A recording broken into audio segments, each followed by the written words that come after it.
Vitamin ഡിയും നമ്മുടെ ഹൃദയവും തമ്മിലുള്ള റിലേഷൻ അറിയാമോ നിങ്ങൾക്ക്?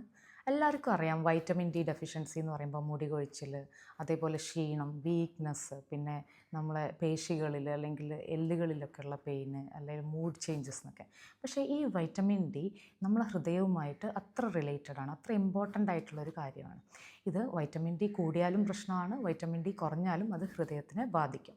ശരിക്ക് നമ്മളെ ഹൃദയത്തിൽ നോർമൽ റിതം, അതായത് ബ്ലഡ് ഫ്ലോന് വേണ്ടിയിട്ട് കുറച്ച് മിനറൽസിൻ്റെ ആവശ്യമുണ്ട്.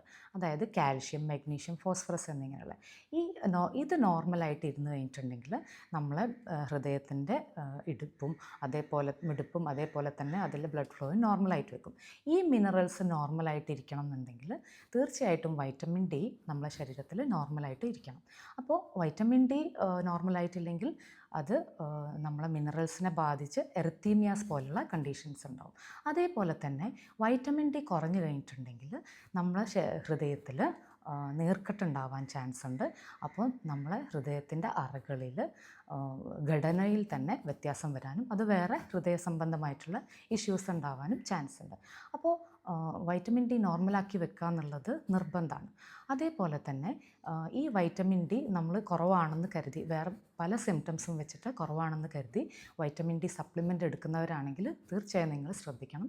കാരണം വൈറ്റമിൻ ഡി കൂടിക്കഴിഞ്ഞാലും അത് പ്രശ്നമാണ്. നമ്മുടെ ശരീരത്തിൽ കാൽഷ്യം കൂടുകയും അത് ഹൃദയത്തിനെ ബാധിക്കുകയും ചെയ്യും.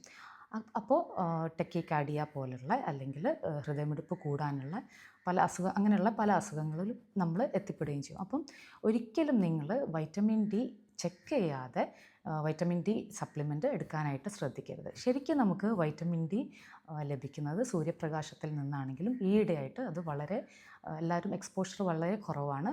അപ്പോൾ അത് നമുക്ക് ഭക്ഷണത്തിലൂടെ, ഫാറ്റി ഫിഷിലൂടെ അല്ലെങ്കിൽ മുട്ടയുടെ മഞ്ഞയിലൂടെയൊക്കെ നമുക്ക് നികത്താൻ പറ്റും. പക്ഷേ എന്നിട്ടും കുറവാണെങ്കിൽ സപ്ലിമെൻ്റ് എടുക്കുക. പക്ഷേ നിങ്ങളൊരു ഫിസിഷ്യൻ്റെ അടുത്ത് പോയി വൈറ്റമിൻ ഡി ചെക്ക് ചെയ്തതിന് ശേഷം മാത്രം കഴിക്കാനായിട്ട് ശ്രദ്ധിക്കുക.